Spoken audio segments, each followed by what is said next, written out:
What is good, YouTube? Quinn Wade Basketball Analysis coming to y'all with a quick video. I wanted to let you guys know I got some new merchandise available, not just t-shirt anymore. I got different type of t-shirt, different type of shirts and logos that you can purchase on my spread shirt, and also hoodies now. We have expanded and added more to the channel and more merchandise for the brand. Thanks for supporting. It will be in the description and the links will be in the comment section below. Thanks for helping me and supporting the movement. Quinn Wade Basketball Analysis. I'm going to check out the video. What's good, YouTube? Quinn Wade Basketball Analysis coming to out a quick video. We're going to talk about Markieff Morris getting his deal with the Detroit Pistons. He had a struggling season. A season that really was a disappointment with the Oklahoma City Thunder after getting bought out. He gave them 24 games. He started one of them. He shot 39% from the field, 33% from three. He gave them 6 points, 4 rebounds, and 73% from the free throw line. But if you look at his Washington numbers when he got more minutes and more playing time, he gave you 34 games. He started 15, gave you 43 from the field in 9 attempts. He gave you 4.2 threes, 33%, and 78% from the free throw line, and 11 points. So he still can be a quality guy for you, and he really can give you some scoring, even some switching. If you switch, he can hit point guards and shooting guards, post them up, shoot over them, whether it's the shoot over them or even just fade over them with the fadeaway. He still is a quality guy, and he had a good age. He's only 29 years old, so he's not that old. He is mobile, and he can be a tough guy for you. He can set some tough screens. He'll go to war with you. He'll fight for you. He is respectable. He did have that one instant with Phoenix when he wanted out, and he got out, and he went to the Washington Wizards and had a solid career with them until eventually it had to come to an end. Just wasn't working out, and at the end of the day, he had to do what's best for him and his family and move forward. He thought OKC would be a chance for him to play for a team that could be a possible contender, especially the way Paul George was playing at the time.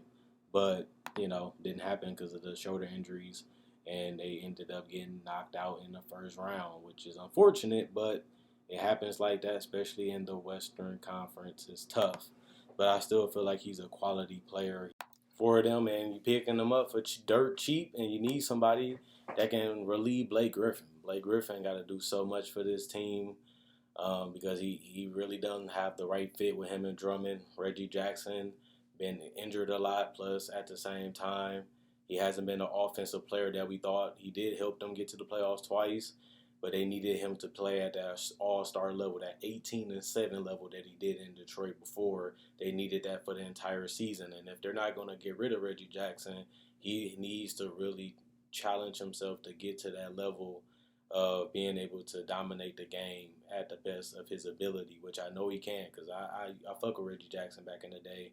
And I was happy that he did get paid. I was happy that he did get an opportunity to showcase his skills, to show that he can be a starter in the NBA. And he did it because they made it to the playoffs. And he did get there even last year as a starter, a couple months ago, last season. But I still feel like Markieff Morris gave them something that they didn't need. They didn't have. They get somebody that's tough. They get somebody that can literally play on or off the ball. He can hit some mid-range. He can post up. He can punish switches. And at the same time, the guy is just tough and physical. They need somebody with that personality. They need somebody that can really give them that energy and that spark and that hype that they need. Because I think Detroit can get a little boring. They can get a little bit predictable. They need something to switch it up a little bit. That's why I like a couple of their pickups like Rose. He can come at you fast. He can get out in transition. He can bring excitement.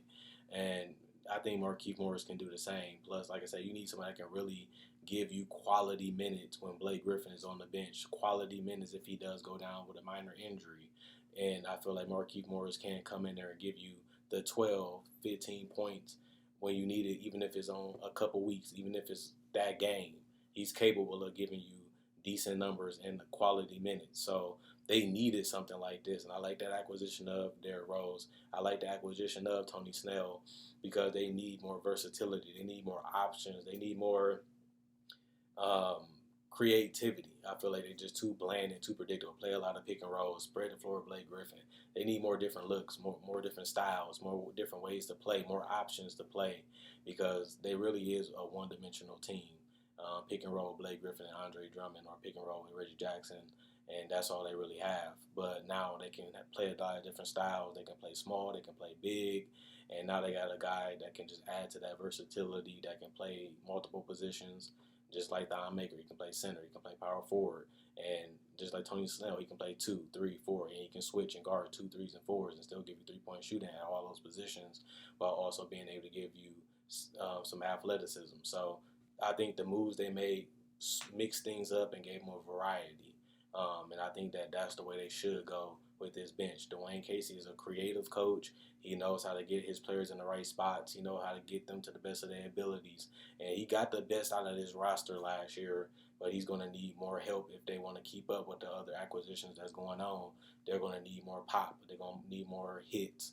Because they're going to get passed up. They barely made the playoffs last year. And it's only going to get tougher in the next year, especially because we don't even know how Blake Griffin's leg is going to be at the end of the day, because he had a limpy leg going into the playoffs, and then he only played 2 games in the playoffs since they got swept. So that means we might see a decline in Blake Griffin. I like him. I think he's still going to be an all-star as long as this team staying around the playoff spot. But at the same time, he does need some help. He does need a break, and he does need somebody that's reliable to replace some of those minutes and replace him on the court if he does need time off. And Markieff Morris can't do that. So I like this pickup. I like the price. I like the years. And I do like the fact that they went for somebody that can fit what Detroit is about and what they've been building these last couple of years. Gritty, tough, very narrow-minded, very hard-nosed, I should say. And I think that he brings that to the table still to this day, and that's something that they really do need. Do you like this pickup? Do you think it matters? It don't matter. Do you think the Pistons will make the playoffs, or do you like the Tony Snell and the Derrick Rose and the Thon Maker trade that they made at the deadline? Do you think that that's something they need and it gives them something new, or do you feel like they still gonna be a team that is barely making the playoffs, which it does seem like they're gonna happen. Eventually, they're gonna have to break this team up because they're just not good enough. This team would never be a title team how it's constructed.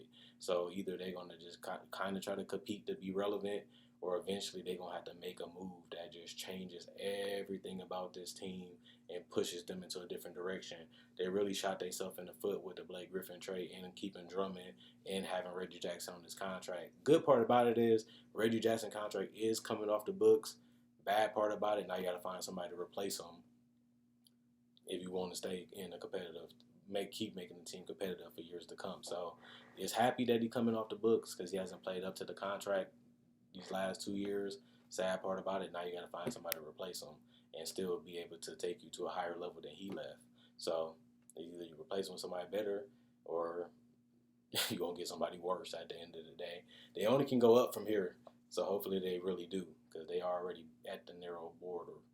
They only can get so much better with the contracts, and they can always get worse because teams can be better than them going into the season and ending the season. So they stuck in mud right now. There's not too many directions and things they can do until they mix up this core, or not re-sign Drummond or Reggie and just continue to keep Blake, which might end up happening too. So let me know what you guys think about them picking up Markieff Morris, and what you guys think about the Detroit Pistons in general, and what you guys think that they should do with this roster, because they in a terrible situation. And trading for Blake Griffin helped them make the playoffs, but they ain't helping them win the title. And if I'm going to make that type of move, that's what I want to do. But they just so far away from it that they're better off just rebuilding, in my personal opinion. Check out my Facebook page, analysisplayground.com. Link in the description, comment section below. Check out my website, analysisplayground.com. Link in the description, comment section below. Thanks for everybody that likes on Facebook. Thanks for everybody that likes the videos. Thanks for everybody that comments. I like the activity that you guys have shown. I answered comments that make sense, if that makes sense. And also, at the end of the day, if you like this video, check out my older videos on my channel. I have many playlists. I break down rookies. I break down players. I break down summer league. I do cover the draft, and I got a mock draft up already. Not only that, I do podcasts, and I also talk about the game of basketball, whether it comes to summer league, free agency, trade deadline, buyouts, and also I cover top 10 discussions and stuff like that. So you like this type of video, you like the NBA, check out my older videos and my playlists. I enjoy making these videos. You guys enjoy watching. I'm gone.